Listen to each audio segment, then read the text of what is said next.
Hey, White Sox fans! It's Crystal O'Keefe with episode 20 of Visiting Dugout, brought to you by the Southside Sox, a part of Fans First Sports Network. Today on the show, I have Emily Nyman of Breaking Balls Pod to talk about the Yankees. Welcome, Emily. Please introduce yourself. Hi, I'm really happy to be here. I'm always very excited to talk about the Yankees, especially when it's right on the heels of a win. So you got me at a very good time.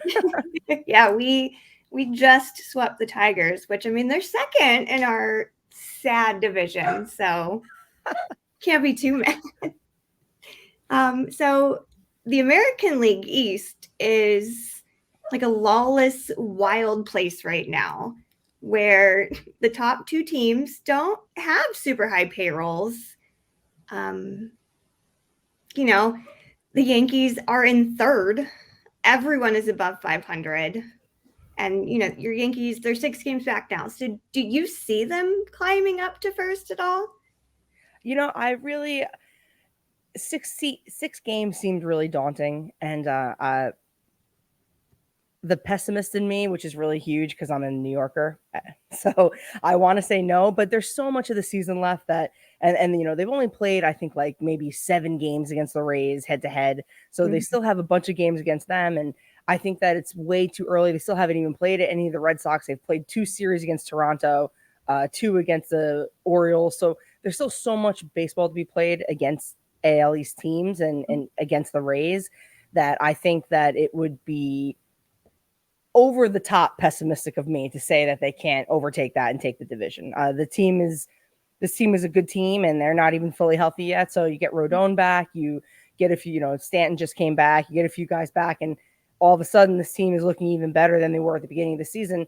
And anything's, this sport, what's frustrating about it and what's also awesome about it is it's really like a 2-season sport.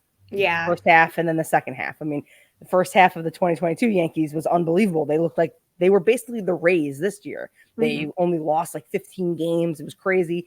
And then the second half, they played 300 baseball in August, and it was like, woe is me. This team is awful. What's going on? So I still am holding out a lot of hope that the Rays are going to have some sort of regression.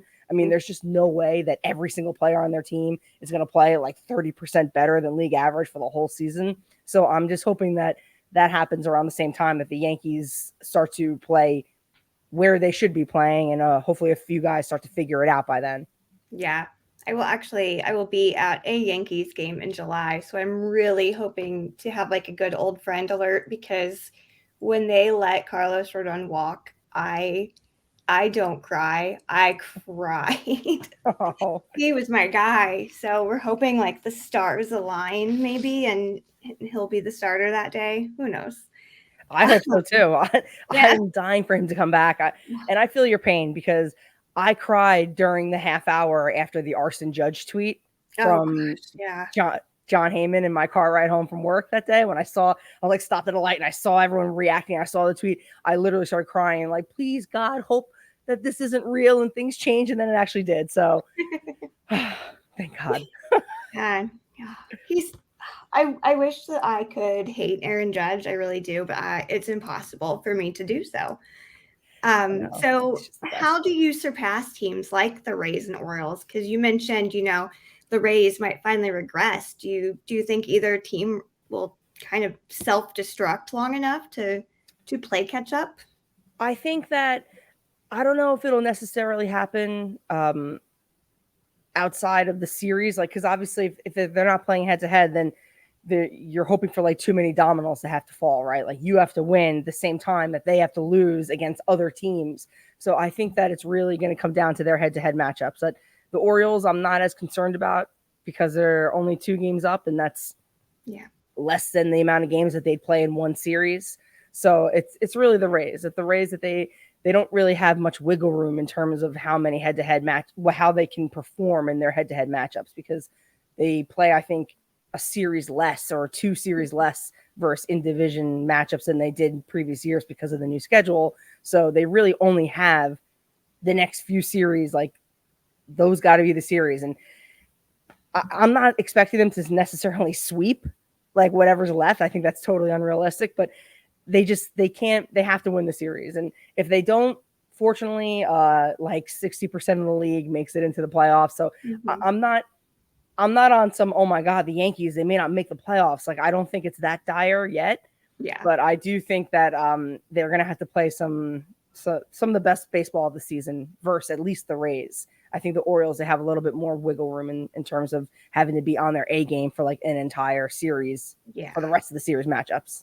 The Orioles have just been like so oddly impressive. But again, they have so much like young talent right now. And they're like one of those teams that they're really likable because they're the Orioles. You're not expecting them to be great. But it's true. And also like seeing even last year, like when Rushman made his debut and they showed that video of him just like kind of turning around in a circle and like taking in the moment, like that's how I know that I'm like definitely, besides the age on the calendar when I tick up in years, is stuff like that. Like I'm finding myself getting like misty eyed and feeling really sentimental for things that my mom has always gotten really sentimental for. And I was just like, oh yeah, I guess that's kind of cool. Now I'm like, oh my God, Adley, look at him. It's like the cutest thing I've ever seen in my life. I don't even like the Orioles. I know. If you like tag me in any kind of Adley video, I will watch it, retweet it, talk about how much I love it because he's just so fun. Like his really ridiculous recent one where he's like in the MLB shop. I don't know if you've seen it, but he's like talking to customers and talking about how Adley sucks. And he's just so funny and he's so young. And it's just, but this is not the O's. We're not playing the O's. No, not yet. So where do you kind of see the Yankees, sitting in July? But then again, where are they going to be in September? Let me see. Let me pull up their little schedule here just to make sure I don't say the wrong thing. So they still have a few series left. They haven't played Boston. They're going to play Boston a lot this month. Yeah. Obviously, we have the series with the White Sox. The Rangers have turned into a formidable opponent. Suddenly. I think that they should play pretty well in June. I think that they should have a similar June as they had in May. And they have Oakland in there. They have the St. Louis Cardinals in there who have just fallen off of a cliff somehow. Yeah. I really think that come July, that come the All-Star break, they should be in the same position they are now. I think that they should play at least 600 baseball this month. For as much as we can, as fans, we can like nitpick the team. The Yankees are still one of the better teams in the entire league. And I know it's tough, like as a fan from the outside, on the inside looking out, especially after, getting embarrassed in the ALCS last year. And they made changes and they're hoping, we're waiting for Rodon to come back, and that's really going to lengthen our rotation. But Cole is having an amazing season.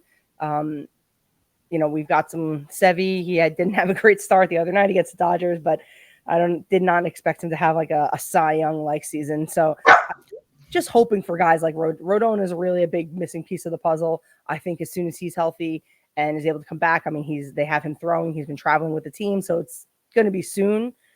I see them going into July. I think that's really the next time they start playing the Rays is towards the later part of the season. I think that they're going to be neck and neck with them at that point. Yeah, that's totally fair. So do you think, by the time the trade deadline hits, are they going to kind of be buyers? Are they going to be sellers? Like, do you have anybody right now that you've kind of got on your own trade block? I think that they're going to be buyers. I think that they need, I don't think that we can have Isaiah Kiner-Falefa as like a starting outfielder come the stretch and down into the postseason. Whether they're going to be, they're going to have to give up somebody, though. I don't think it's going to be as easy as just like, oh, let's trade Isaiah Kiner-Falefa for someone who's better than him. Like, I think that there's going to be a higher price to pay, and they are going to have to make some decisions in terms of their future with Volpe or with Oswald Peraza or even Oswaldo Cabrera, depending on how he does down the stretch. I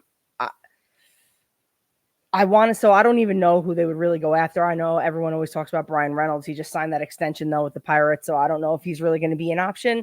I don't know who is. And as in terms of who they would give up for it, it's not going to be the kind of package that I want it to be as a fan, because we always want to say, oh, let's just get rid of our worst players, and this team will definitely give us their better player for this package. And it doesn't work like that. So I think that whichever of their bench guys is having better years, they're going to package them with someone from, one of those prospects is going to go if it means really adding a bat to the lineup.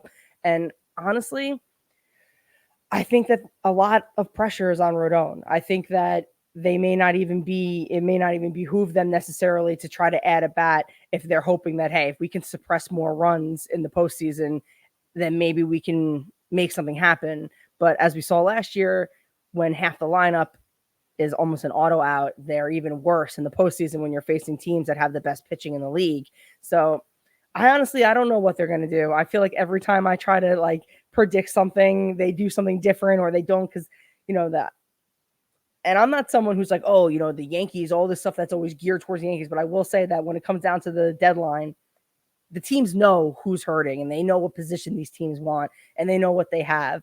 And they know, especially with the Yankees, how many fans are depending and they're watching the news and they're waiting for these moves to happen. So I know that it is, hey, they may ask for a huge package like they did last year with Castillo. The Yankees were kind of in on him, but then we saw what the Mariners ended up giving up. And that's the sort of thing that teams were asking for. So I want a left fielder. I really do. I don't want Stanton to have to play out there. I don't want Kiner Falefa to have to play out there every day, but I also don't think I want to give up trading every single valuable prospect that the Yankees have just for a left fielder who maybe just be like a rental or just 1 year. But that's baseball, right? That's the business. I'm lucky that I don't have to make those decisions. The White Sox are well known for just rentals. So I fully get that. So does Aaron Boone get fired this season? I don't think so. No. I didn't think so either, but just like with Cashman, people are always like, oh, he should get fired. And on one hand, I get it as a fan, especially Yankee fans. They have this mentality of like, oh, it's World Series or bust. And if they don't make it to the World Series, then everyone needs to be fired because that's what the plan is. But we know that that's actually not how it is. I mean, Cashman's been the most successful GM in sports history. And Boone they've been great with Aaron Boone. And obviously the seasons haven't ended up the way that we want them to, but they've been to the ALCS like 3 times in the last 5-6 years. So it's always tough I try to put myself outside of being a Yankee fan and being like, okay, listen, it could be worse. I could be a fan of this team or that team. And I look like an idiot crying about these things when it's like, oh, they haven't beaten the Astros and gotten to the World Series. And fans of other teams are like, the World Series, we haven't gotten to the postseason in God knows how long. So try to have some good perspective on it. But no, I don't think any of those guys will be fired. So do you have, say you have to pick a Yankees MVP candidate today. Do you have one off the top of your head that you would pick? Who would it be? Aaron Judge. Okay. Yeah, that's fair. Aaron Judge. My next question actually stems with Aaron Judge. So is Gus Judge content the cutest and best thing on the internet? Oh my God, yes. It was so cute. And anytime, they have 2 dogs. Penny is Gus's older sister, and it's the same type of dog. And I've seen pictures with Penny before, but I'd never seen any footage like that. So when they showed it during the game, I audibly was like, oh, and then I sent the video to every person that I've ever met in my life after.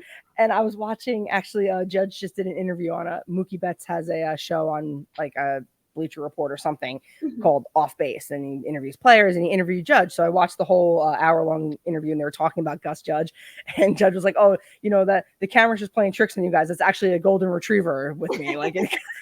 He's so huge. Poor Gus is the size of his foot. It's so adorable though. I love it. And then my very funny question from my dear friend Celeste, she just wants to know who has the best butt and why is it Giancarlo Stanton? It is absolutely Stanton. And it's just, he is an Adonis. He is just he was carved by the gods and just placed down on earth. He's just perfect. And Judge, I love Judge. Yeah. Judge, in my opinion, is very, very hot. But Stanton there's just he was just built for this sport. It was in a way that no one else was, because no one else looks like him. He's just, yeah. And a music video from a few years ago was brought to my attention where like he is like pretending to be, I forget the artist's name, but he's shirtless, they're rolling around in bed. I was like, why have I never seen this music? Yeah, I'm gonna have Like, to yeah, search Celeste, for that. you're 100% correct. He is definitely sexy. He definitely has the nicest butt. I agreed with her. Neither one of us typically care for men, but yeah, he's That's just what Stanton does. just Just beautiful. incredible. Just a Beautiful. beautiful human. Oh, yeah, that whole body issue with him, I was like, oh, okay. That's cool. That's cool. I have 2 copies. Now that you can see who bookmarked, well, now you can see it's bookmarked, so now it's embarrassing, but Anyway, we are going to take just a very quick break to pay bills, and we will be back to break down this series. And we are back. Again, I've got Emily on here to talk about this upcoming White Sox series. So the White Sox are really hot and cold. Even like our best, like our ace pitchers are just not guaranteed to be good. Like going into the season, we thought Dylan Cease was the ace. Coming out of this season, we're like, do we have one? Is it Lucas Giolito? Michael Kopech is suddenly doing great. Lance Lynn, I'm waiting. He's one of those rentals. Right. We got rid of very young Dane Dunning for a man that's my age. So it's really hot and cold. So, and even our runs, like a day ago, we scored because of a wild pitch and won. Today, it was a walk-off grand slam. Like, it's just constantly hot and cold. So how do you feel going into the series with your Yankees, obviously showing a bit more better baseball? I'm definitely feeling confident going into the series. Like you said, like the White Sox are a weird team, though, and the Yankees can be weird as well. Mm-hmm. So I think that because although even your pitching staff, like the names that you listed, it's not like it's a bunch of no-name guys. So it is, there can be flashes of brilliance. And I think that a lot of times the Yankees can bring that out in certain teams, and especially playing at Yankee Stadium, it can bring it out. The fans can be really, really intense. Mm-hmm. They're really close to the field. So I think that you can get really good performances out of guys that may have up to this point not really brought it, for better or for worse. And I think the same can be said for the Yankees guys too. I'm still feeling confident, though. I still think that I think the White Sox are probably going to play better than they may have throughout the season, especially because of all that BS last year with that idiot Josh Donaldson and Tim Anderson. I think that that's, of course, going to get brought up, and that's always going to fire things up a little bit. And I think that it's going to be a good series. It's going to be better than I think probably maybe White Sox fans are hoping or expecting maybe. It's going to be some good baseball. We're now like getting into the meat of the season, so mm-hmm. It's going to be exciting. Yeah, so you'll face Lucas Giolito. Again, he's been great. Then Lance Lynn, who I really think is cooked. And then you end with he who shall not be named because we don't like him. And I know we'll see Clark Schmidt, and we'll see obviously Sevy, who's fun to watch. So what else can you kind of tell me about this pitching rotation you've got right now? I think that the pitching rotation, it's better than I probably am giving it credit for in my head. Obviously, Cole is great. He had a few tough starts last week, but he really got it together. He brought it yesterday. He came out of the game a little prematurely than normally he would due to just some cramping. I think that the Yankees rotation is very good. I think that it's a lot better than a lot of fans and some analysts even give it credit for. Sevy has he can be up and down, but like you said, he's an exciting pitcher when he's on. He has ace-like stuff. I think Clark Schmidt, he's kind of starting to figure it out. Herman is pitching today, so I don't think you guys will see him at all.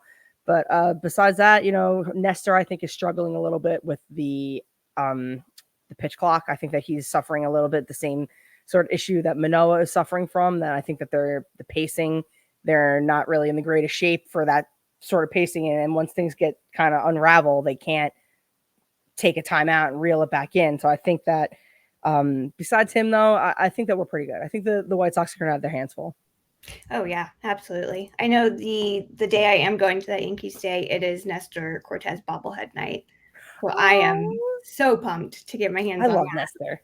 I love Nestor. He's just such a quirky. He's just one of the quintessential baseball guys where like no other sport can have like star or successful players like this. You know what I mean? That just they don't look very athletic, and they have their own quirks, and even in terms of weirdo pitchers. Pitchers are weirdos, and they all do weird things. And he somehow has like ramped that up and been successful. And that's like one of the things that I love about baseball is that someone like Nestor Cortez Jr. can just have immense success and be a star of sorts. Yeah. Well, I mean, we all kind of remember the Bartolo Colon days. Like, you never would think that guy is an athlete, but man, he was ridiculous. Yeah. So, or have two families because he was so ugly. I was like, this guy's got two families. Look at his face. He looks like one of those blowfish things, one of those weird like blobfish. He had like the same face.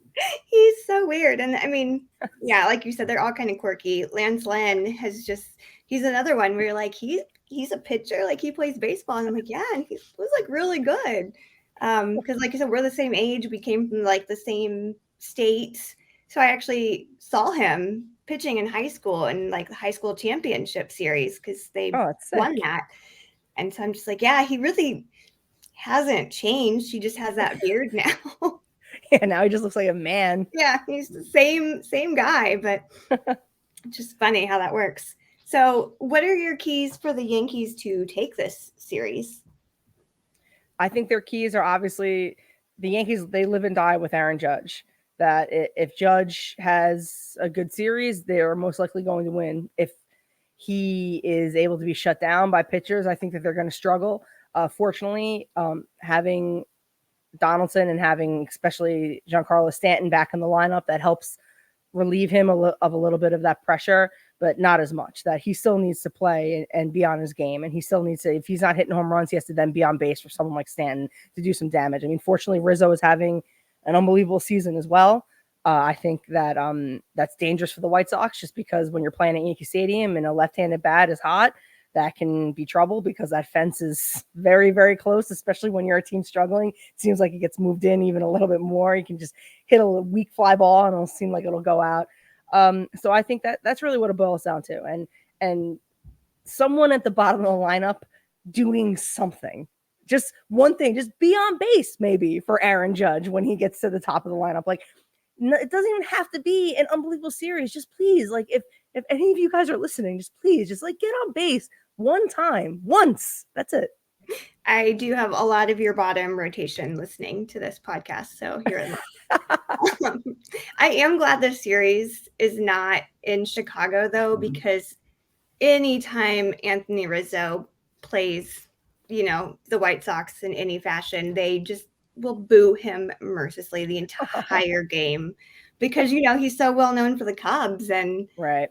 Like him and Javi Baez when they're in town, it gets ugly at Guaranteed Rate, very ugly. That's probably a little bit like probably makes them feel like at home though too, where it's like this is something that's been happening to them their whole career. So hearing the sounds of the ballpark is probably very comforting and to a certain extent. Maybe. So do you have any fears heading into the series aside from like your kind of bottom of the lineup not doing anything? I don't really. I don't. I'm feeling really high on the team right now. Fortunately, it's because this interview is taking place before the Sunday Night Baseball game versus Dodgers, and they won last night. So I'm, it is a real roller coaster being a baseball fan. That I live and die by the team, just like they live and die by Aaron Judge. So I'm feeling very positive right now. I'm not worried about anything. Talk to me tomorrow. If this game doesn't go well tonight, I'll probably be feeling a little different. And whatever didn't go right is probably the thing I'll now be worried about. Yeah. But I'm feeling good. I mean, Judge is not playing tonight. My knee jerk is to be worried about that because of him crashing into the fence. But I think that he's okay. I think he's just getting a day off. The Yankees love to give him 2 days off in a row whenever they have a day off coming up after us between series. So no. I'm cautiously optimistic and not feeling worried right at this very moment at 5:41 p.m. on Sunday. I love that because you're like the first person that's like, no, we're good. We've got this. Everyone else is like, well, I mean, maybe. So do Yeah, you think that Aaron Judge is the biggest threat right now against the White Sox team, or do you think it's your pitching rotation, or even some unnamed person? I think it's probably a little bit of both because obviously Aaron Judge, and I pains me to say this, he isn't Shohei Ohtani, so he's not going to be out there on the mound. So I think that it's a little bit of both. I think that Aaron Judge is going to be the problem in terms of the White Sox trying to suppress runs, and in terms of them trying to score runs. Our rotation is pretty good. Our bullpen has been some of the best in the league. So I think that, but hey, and I've certainly seen all of the above not have a good series and not have a good game, especially the pitching staff and especially the bullpen. So anything is possible in this beautiful, frustrating game of ours. But I am feeling confident that so far this year, the Yankees, they have done their job as opposed to the thing that's always possible turning bad on them. So I'm feeling confident. I still think that they're going to win the series. I don't know if they'll sweep, but I do think that it's going to be a W at the end of the day. Sorry, White Sox fans. No, we're used to it. I promise. I forgot. Oh yeah, I was just gonna say this will be it might be an ugly matchup though, because I feel like these two teams really, especially after the Field of Dreams game, they just really butt heads now with Tim Anderson, and I mean I'm sure Sebi Zavala will be catching, and I will always remember like his home run at that game, how ridiculous it was. But yeah, I feel like it just got very ugly after that series. Like on Twitter, I'm just like, oh my gosh, I am not gonna argue with anyone. I don't want to be in the middle of this. You guys are scary. It's just baseball. That's how I felt about it too. And especially like, let alone, and not even to dismiss what Donaldson said to Tim Anderson, and it was horrible, but also Josh Donaldson is literally the last player on my, well, no, Domingo Germán is also a scumbag. So, but Donaldson is one of the last players, and this was even before the Tim Anderson thing happened, that I hated Josh Donaldson, and he was one of the players I hated the most in the league. So when he came to the Yankees, I was like, you got to be kidding me. He's the last player I'm going to go to bat for. So when everyone was like defending Donaldson, and if it were any player that had said that, I didn't understand how you could come to their defense, but especially Josh Donaldson, he's a total scumbag. No one likes him. So I kept very far away from that discourse as well. I was like, I am not saying shit. Oh, sorry. I'm not saying anything about this. So if that gets brought up again, you will see me keep a very further than an arm's length distance away from it, because Josh Donaldson is the last guy that I would ever go to bat for. Yeah. One person, I posted, I was like, do you have any like fun Yankees questions ahead of this? And one person did say, is Josh Donaldson still a big fucking loser, as he has been for the past 2 seasons? And I was like, I can answer that. Yes. Yeah. You don't have to be a fan to know that answer to that question. But yeah, I mean, you're right. You've got 2 big scumbags on that team right now. But hey, we've got one really big scumbag too. So it kind of evens it out.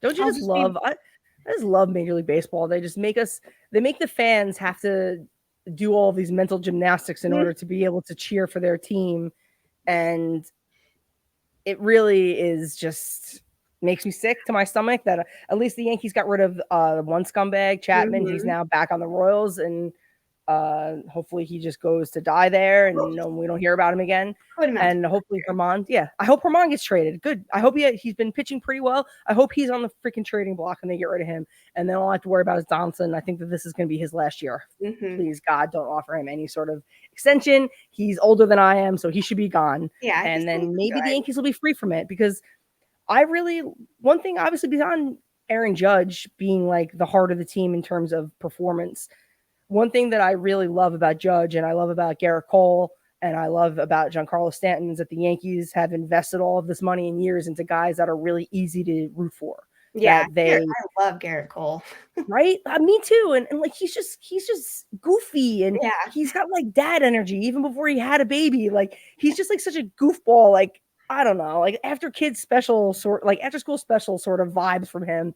And they're totally unproblematic. And I just want more of that in my life. And I'm glad that the stars on my team are unproblematic And I'm glad that hopefully the two scumbags that are still left are going to be something of the past in a few years, because I just want to be able to not have to like hate somebody that's wearing a Yankees uniform.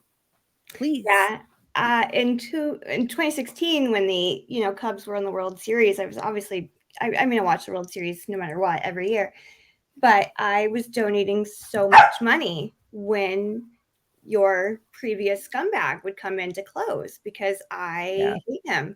I donate money every time Clevenger starts for the White Sox. It's just like, I don't even make that much money. Why are you making me do this? Right. We're donating money and they're literally getting paid like $100,000 for that appearance. I was Life like, is just so unfair. I get paid less than all of these men on this app, and I am the one like donating $25 every single start. Very frustrating, but yes. But yeah, you're right. You have great people because Aaron Judge is easy to love. Stanton is easy to love. And I watched a video of just like 2 minutes of Gerrit Cole being goofy, and I was like, I love this man, especially like the very last one, the now disgraced female journalist from ESPN. There's a question where she was asking him, what type of pitches is he going to throw to Ohtani? And he was like, Marley, he doesn't need any help. I'm not going to tell you what kind of pitches I'm going to throw. And I was like, he's like effortlessly funny. And like you said, like big dad vibes. Oh, they're fun. I'll have to send you the video if you haven't seen it. Like the Yankees social media team has been doing a really good job this year. And when they come in from, the parking lot or whatever before games, been asking them different questions. And one of them was asking them to imitate Nestor Cortez's windup. And Gerrit Cole's imitation is just, if you didn't love Cole before you saw this, it is hilarious and it's right on the money. And it's just like, he's just so goofy and you just don't expect it from him because he can be so intense competitor when he's pitching and very like no nonsense boring guy, but he's still no nonsense boring guy, but in like a goofy sort of way, and it's very endearing. So my son right now, who's playing like little league baseball, his team are the Yankees, and he's been growing his hair out. And so it's really funny because like they've got the same hair color, but it's funny because when he's up on the mound, because occasionally he will pitch and he's got his hat on, and I'm just like, that just looks like Gerrit Cole, just a little mini Gerrit Cole up there. So I just started calling him that, and he was like, I do kind of look like him. You just inadvertently created a Yankee fan. Yeah, I mean, that's it. That's all it took. Oh, good grief! No. Anyway, so yes, please send me that video because I think he's just the funniest. Yeah, he is so cute. So before we wrap things up, your thoughts kind of on this season so far, like who's going to the World Series, who is like the biggest underdog, like what have you kind of been seeing throughout this season? I think the World Series, I think the National League is going to come down to the Dodgers and the Braves. As per usual in the last 2 years. I think that the American League is way more of a toss-up at this point. There's way more surprises in the American League. I would say this is normally the time that I would say that the American League is the Astros to lose, but they haven't really proven that they are the far and away the best team yet. I know their fans think otherwise, but they still haven't taken back their division.